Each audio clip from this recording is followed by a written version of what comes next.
अशोक गहलोत फिलहाल अपने बयानों के कारण सुर्खियों में हैं और अब राजेंद्र गहलोत ने पूर्व मुख्यमंत्री को करारा जवाब दिया है। गहलोत बनाम गहलोत की लड़ाई है आपातकाल को लेकर, संविधान को लेकर।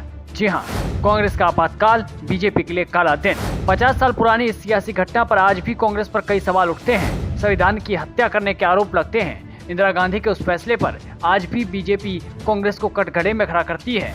ऐसे में गहलोत ने एक बयान दिया और कहा कि आपातकाल के बाद भी इंदिरा गांधी की लहर चली थी। समझ में 75 की बात 25 साल तो वो हो गए, करीब मेरे ख्याल से 50 साल हो गए।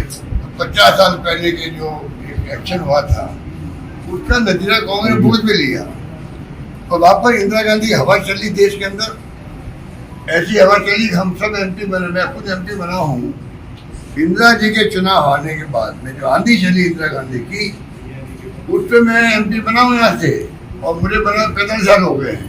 इनके कंट्रोल में मीडिया को डरा धमका रखा है, इसलिए वो बोल नहीं पा रहा देश का मीडिया। सोशल मीडिया जम के धजिया उड़ा इन लोगों की, कुछ नहीं है।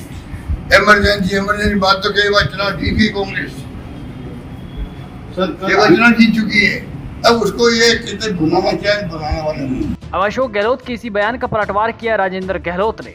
राजेंद्र गहलोत ने अशोक गहलोत को जवाब देते हुए न सिर्फ इंदिरा गांधी बल्कि जवाहरलाल नेहरू की नीतियां भी गिनवाई। पूर्व मुख्यमंत्री अशोक गहलोत का ये कहना है कि भाजपा इमरजेंसी का, आपातकाल का राग अलाप रही है, जबकि जनता ने उनको, हमने गलती भी मान ली और जनता ने हमें फल भी दे दिया। हम चुनाव भी हार गए और बाद में वापस लहर आके इंदिरा गांधी जी जीत भी गई। देखिए, अशोक गहलोत जी को शायद इतिहास की और ज्यादा रुचि नहीं है। इतिहास जो लोकतंत्र का इतिहास जो पढ़ेंगे, संविधान की शुरुआत में 1951 पहला चुनाव होना था।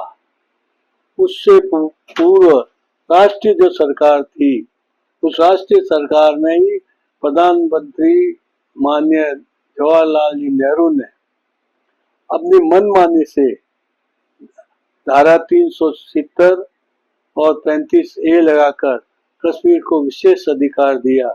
सो डॉक्टर श्यामा प्रसाद मुखर्जी ने, डॉक्टर अंबेडकर जी ने इसका विरोध भी किया था, क्योंकि संविधान के अनुसार चुनाव के बाद ही सदन में फैसला लिया जा सकता था, परंतु उन्होंने अपने संविधान को की ओर ध्यान न देते हुए काम उन्होंने किया। इसी तरह मैं कह सकता हूँ अशोक गहलोत जी, पंजाब में 59 के अंदर पहली कांग्रेस विरोधी सरकार बनी थी, उसको पंडित नेहरू ने धारा 356 लगाकर समाप्त किया था। केरल में इसी तरह समाप्त किया था और पंडित नेहरू जी की तरफ 17 बार इस प्रकार की सरकारें भंग हुई थी।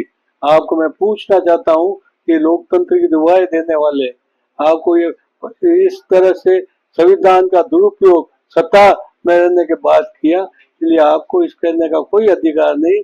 आप अपने गृह में झांक के देखो, और लोकतांत्रिक हो या लोकतंत्र के नाम पर जनता को भ्रमित कर रहे हो। सर, आज अब जोधपुर में भी जो है रैली का आयोजन किया जा रहा है, सभा का आयोजन किया जा रहा है। संविधान का तार किसने किया? धारा 356 का दुरुपयोग किसने किया? चुनी हुई सरकारों को किसने भंग किया? पंडित नेहरू जी ने किया, इंदिरा गांधी जी ने किया, मनमोहन सिंह जी ने किया, नरसिंह राव ने किया। ये सारे प्रधानमंत्री हुए जिन्होंने हमेशा मनमान्य तरीके से विपक्ष पर दमन करके उन सरकारों को भंग किया। और जिसमें आपातकाल इमरजेंसी क्यों लगी? इंदिरा गांधी जी को अपना पद त्याग पत्र दे देते नैतिकता के आधार पर, संविधान के अनुरूप, तो इमरजेंसी लगाने की जरूरत ही नहीं पड़ती। इमरजेंसी के नाम पर देश में जिस तरह का दमन हुआ, जिस तरह के अत्याचार और उत्पीड़न हुआ, उसके बारे में वो क्या सोचते हैं? कांग्रेस जनता को भ्रमित करना चाहती है। लगातार जनता ने 3 बार कांग्रेस को शपथ सिखाने का काम किया है और आज वो इस बात को लेके जनता के बीच जाते हैं कि संविधान की एक प्रति संविधान नहीं है। संविधान हमारे लिए गीता है, हमारे लिए रामायण है, हमारे लिए बाइबल है, हमारे लिए कुरान है। हम संविधान को जिस सम्मान के साथ लागू कर जन कल्याणकारी कार्यों के लिए वो संविधान है, जनता को सामने जनता के कल्याण के लिए हमें काम करना है, उसका मार्गदर्शन संविधान है। उस संविधान जनता को न्याय मिले इसलिए संविधान है। उस संविधान के प्रति खुद गंभीर हो और दिखावे मात्र से कोई जनता मर्मित होने वाली नहीं है। अशोक जी, अपना इतिहास पढ़ के देखो।